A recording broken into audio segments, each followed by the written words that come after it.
মলদ্বারের রোগ, piles, fisher, fistula ও cancer হলে কোথায় চিকিৎসা নেবে? আসসালামু আলাইকুম, আমি ডাক্তার মোহাম্মদ মাহমুদুল হাসান, সহকারী অধ্যাপক হিসেবে কলোরেক্টাল সার্জারি বিভাগে যশোর মেডিকেল কলেজে কর্মরত আছি। মলদ্বারে সাধারণত কি রোগ হয়? মলদ্বারে সাধারণত পাইলস হয়, হেমোরয়েড হয় বা গ্রাম্য ভাষায় যাকে অশ্ব বলে, নালিকা হয় বা অ্যানাল ফিশার হয়, ফিস্টুলা হয় গ্রাম্য ভাষায় যেটাকে ভগন্দার বলে। মলদ্বারে ফোড়া হতে পারে, মলদ্বারে আলসার হইতে পারে, মলদ্বারে টিউমার হইতে পারে, মলদ্বারে ক্যান্সার হইতে পারে, মলদ্বারের আশেপাশে পাইলোনেডাল সাইনাস হইতে পারে। আমাদের দেশের মলদ্বারে সাধারণত অপচিকিৎসা হয়। মানুষ ডাক্তারের পরামর্শ না নিয়ে সাধারণত লজ্জার খাতিরে কবিরাজের কাছে যায়।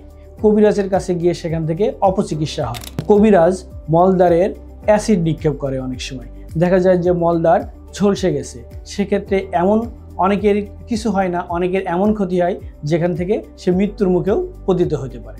সুতরাং মলদ্বারের সুচিকিৎসা নিতে হলে একজন বিশেষজ্ঞ সার্জন, বিশেষ করে কলোরেক্টাল সার্জনের পরামর্শ নিতে হবে। আমার সোশ্যাল মিডিয়ায় আসার অন্যতম কারণ হচ্ছে মানুষকে মলদ্বারের রোগ সম্পর্কে সচেতন করা, তার প্রতিকার সম্পর্কে বলা এবং তার সুচিকিৎসা পরামর্শ দেওয়া। মলদ্বার সম্পর্কিত এই ধরনের তথ্য পেতে হলে আমার পেজে চোখ রাখুন।